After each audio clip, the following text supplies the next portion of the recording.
All right, hopefully this will be the last video. So number 15, I'm doing the same thing as number 11 and number 13. I am just giving it to you on a graph. So we can tell that -1, -5 is the vertex because it is the minimum point on this graph. And then I have the other point is 0, -1 is one of my points. So I'm going to draw in the axis of symmetry, which goes straight down through the vertex.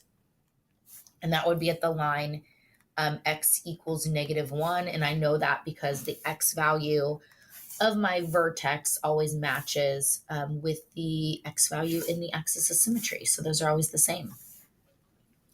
So I'm looking at this point and I am 2 blocks over on the graph from the axis of symmetry. And so I'll be 2 blocks to the left, and that'll be my other point. So I know that my other point is at 2, -1. I don't know why this says points right there. I just meant point. So that's my other point, 2, -1. So 2, -1. If we look at how the graph is scaled, 2 blocks is equal to 1. That's 1, 2. Okay, so you see it. All right. In my calculator, there's just too much. Okay. In my calculator, I'm going to the home screen, new document, don't save, lists and spreadsheets. This is very, very, very important. X here and Y there.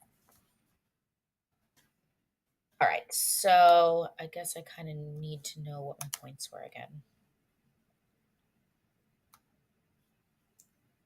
I had -1. Oh, I'm typing on here, so I don't know what to do. Go to my graph. -1, and the Y value was -5 of my vertex. And I had my point at 0, -1. And I had my other point at 2, -1.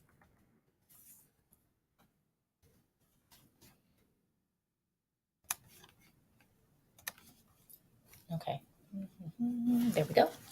Okay, doc, insert, data and stats, X and Y, and this should look like, what I had on, oh, I did something wrong. Doesn't look anything like what it's supposed to be. Oh, it was -2, -1, right? Did I write it correctly? Nope. That should be -2 because I'm going to the left. That's helpful.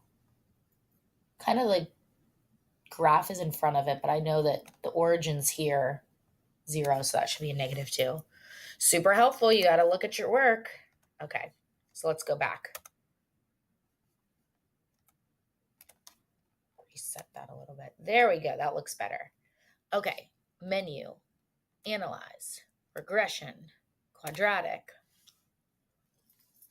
So again, just like the last ones, you're ignoring all of these dots. This is like 4 point. It's like 4 point what? I don't know why the calculator does this.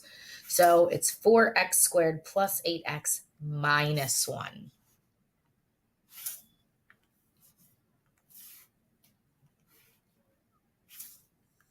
(4x squared plus 8x minus 1. And something just like a little quick check for you.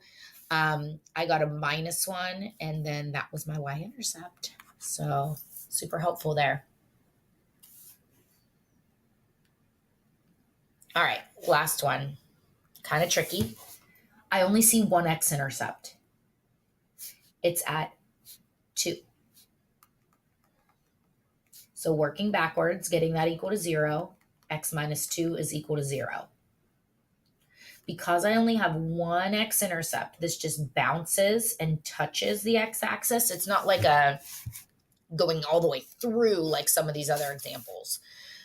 So that means that I have to use this factor twice when I'm multiplying.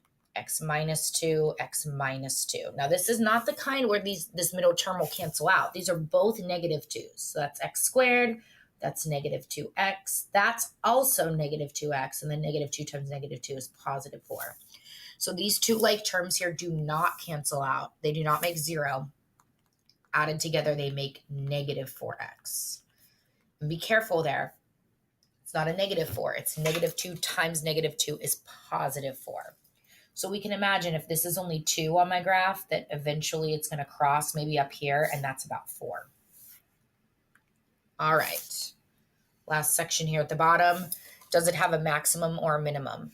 What we're really looking at is, does it face up or does it face down? Because this is a minimum and this is a maximum. How do we know that?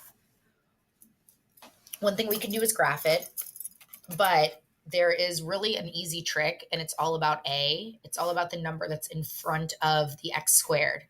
So when you have a positive number, a +1 in front of x squared, it's going to look like this and face up, and that would mean you have a minimum. When you have a negative value for your A, it means it's going to face down and you will have a maximum. So you can go to your calculator and you can graph it.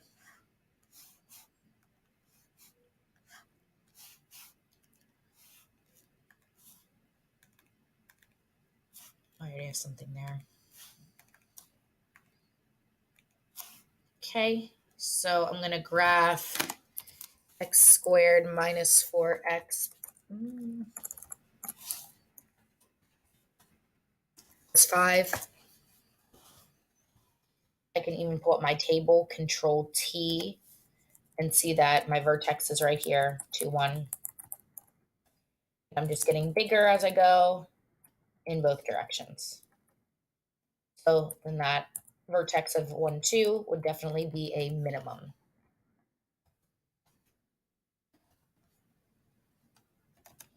Get a new graph here, and I'm going to graph -3x squared plus 6x minus 1. And I see my maximum. I see it faces down. I can press Control T to look at my table.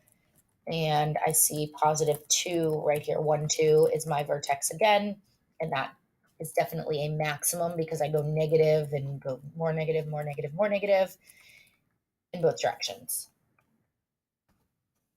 Okay, what are the zeros? There's a couple ways I can do this. The easiest way is to graph it in the calculator. Look at the table. So I have x squared plus 3x plus 8. Oh, look at that. No x-intercepts. I can look at my table, Control T, and see that there's no 0 and no negative numbers even, so I'm not even getting close. Algebraically, how we solve this is we factor set equal to 0. So A times C is 8. What numbers multiply to 8? 8 and 1, 4 and 2. I'm looking for 3. It's not there. This doesn't even factor. It's a prime polynomial. So we're not going to get any x-intercepts there. Okay, last one. So we have x squared minus 3x minus 4. So I'm going to graph that.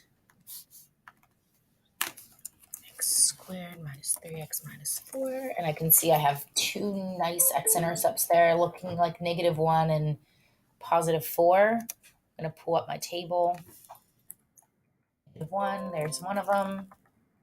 +4, there's the other one.